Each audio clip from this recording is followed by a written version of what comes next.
بسم الله الرحمن الرحيم. يا رب صل وسلم دائما أبدا على حبيبك خير الخلق كلهم. هو الحبيب الذي ترجى شفاعته لكل حول من الأحوال مقتحم.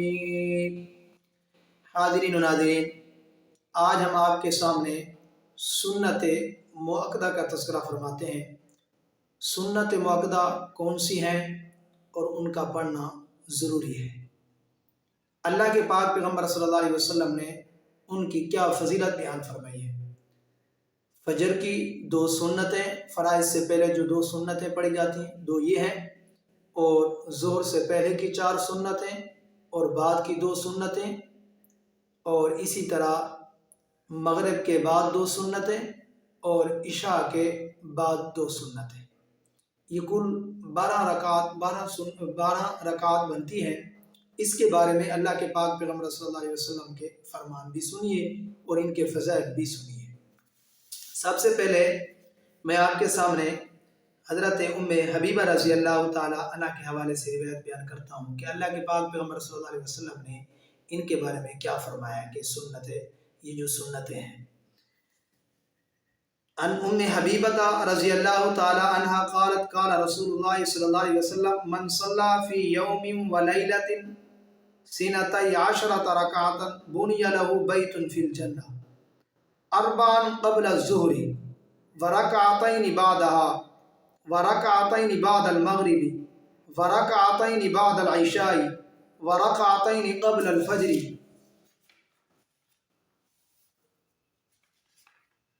صلاۃ الغداۃ، یہ روایت صحیح بخاری کے اندر ہے۔ دیکھیے، اندازہ کیجئے کہ جو لوگ کہتے ہیں سنتوں کی ضرورت نہیں ہے، اب اس میدان میں ان کو بخاری نظر نہیں آتی، ہر بات میں بخاری کی بات کرتے ہیں، جبکہ ہم مسلمانوں کے ہاں، اہل سنت کے ہاں، کہ ہم بخاری کو مانتے بھی ہیں اور بخاری پر الحمدللہ عمل بھی کرتے ہیں، صرف باتیں نہیں ہوتی۔ اب امام بخاری رحمۃ اللہ علیہ نے اپنی بخاری شریف میں اس حدیث کا تذکرہ فرمایا ہے۔ اب ذرا اس کا ترجمہ بھی سنیے۔ حضرت ام المؤمنین حضرت ام حبیبہ رضی اللہ تعالیٰ عنہ فرماتی ہیں کہ رسول اللہ صلی اللہ علیہ وسلم نے فرمایا جو شخص دن رات میں 12 رکعتیں پڑھے گا اس کے لیے جنت میں گھر بنا دیا جائے گا۔ وہ کون سی ہیں؟ آگے ان کی تشریح فرمائی۔ 4 ظہر سے پہلے، 2 ظہر کے بعد، 2 مغرب کے بعد، 2 عشاء کے بعد اور 2 فجر سے پہلے۔ اب دیکھیے، اس کے بعد اللہ کے پاک پیغمبر صلی اللہ علیہ وسلم نے فرمایا جو 12 رکعات یہ پڑھے گا اللہ رب العزت اس کو جنت میں گھر عطا فرمائیں گے۔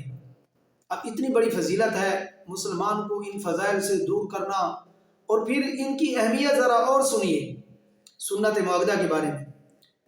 اور دوسری حدیث سنیے، عن عائشہ رضی اللہ تعالی عنہ قالت لم یکن النبی صلی اللہ علیہ وسلم علی شیء من النوافل اشد تعاہدا منہ علی رکعتی الفجر۔ اور یہ روایت بھی بخاری شریف میں ہے۔ حضرت امی عائشہ رضی اللہ تعالیٰ عنہ فرماتی ہیں کہ رسول اللہ صلی اللہ علیہ وسلم کسی نفل کی اتنی زیادہ پابندی نہیں فرماتے تھے جتنی فجر کی 2 رکعتوں کی کرتے تھے۔ بخاری شریف کے اندر روایت ہے۔ اور تیسری حدیث بھی سن لیجئے، عن ابی ہریرہ رضی اللہ تعالیٰ عنہ قال قال رسول اللہ صلی اللہ علیہ وسلم لا تدعوهما وان ترکتکم الخیل۔ حضرت ابو ہریرہ سے مروی ہے کہ رسول اللہ صلی اللہ علیہ وسلم نے فرمایا فجر کی 2 رکعتوں کو نہ چھوڑو خواہ تمہیں گھوڑے روند ڈالیں۔ اب دیکھیے تیسری آپ حدیث بھی سن لیجئے۔ عن عائشہ ان النبی صلی اللہ علیہ وسلم کان لا یدعو 4 قبل الظہر ورکعتین قبل الغداۃ۔ حضرت امی عائشہ رضی اللہ تعالیٰ عنہ سے روایت ہے کہ نبی کریم صلی اللہ علیہ وسلم ظہر سے پہلے 4 رکعتیں اور فجر سے پہلے 2 رکعتیں کبھی نہیں چھوڑتے تھے۔ ظاہر بات ہے جس پر مواظبت کرتے تھے تو اس کو علماء کرام نے، فقہاء نے ان کو ضروری سنت کا، سنت مؤکدہ کا درجہ دے دیا ہے۔ اس لیے ہم یہ سنتیں لازمی پڑھتے ہیں اور عوام کے لیے بھی یہ سنتیں پڑھنا ضروری ہے۔ باقی رہا مسئلہ نوافل کا، آپ بارہا یا علماء کرام سے سن چکے ہیں کہ انسان جب تک سنت کی پابندی کرتا ہے تو اس کے فرائض بھی بچتے رہتے ہیں، جب وہ نوافل کی پابندی کرتا ہے تو سنتیں بھی اس کی پوری ہوتی رہتی ہیں۔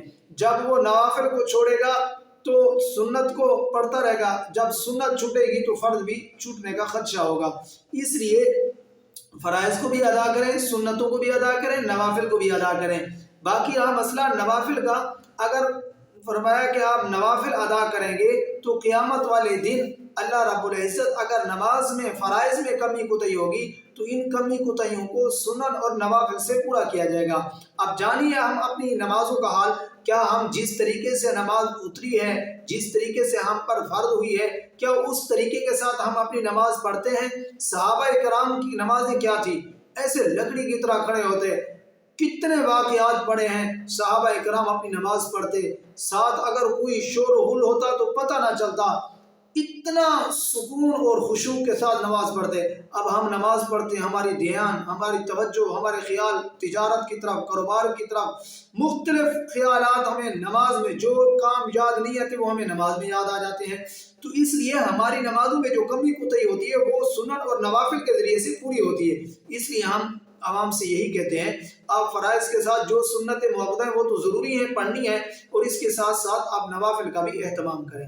حاضرین و ناظرین، ہماری ویڈیو اگر آپ کو اچھی لگ رہی ہے تو آپ ہماری ویڈیو کو آگے شیئر کیجئے تاکہ آپ کا یہ ثواب، اللہ کے نبی کریم صلی اللہ علیہ وسلم کا فرمان کل معروف صدقہ، کہ ہر اچھی بات صدقہ ہے۔ جس طرح آپ نے سن لیا، دیکھ لیا، سمجھ لیا، اسی طرح آپ کا آگے بھائی بھی اگر یہ ویڈیو سن لے گا، مسائل سے مطمئن ہوگا، تو آپ بھی اس ثواب کے اندر، اس صدقے کے اندر شامل ہوں گے۔ جزاک اللہ، اللہ حافظ۔ مفتی عبداللطیف کے بیانات کے لیے مفتی عبداللطیف کے آفیشیل چینل کو سبسکرائب کریں۔ شکریہ۔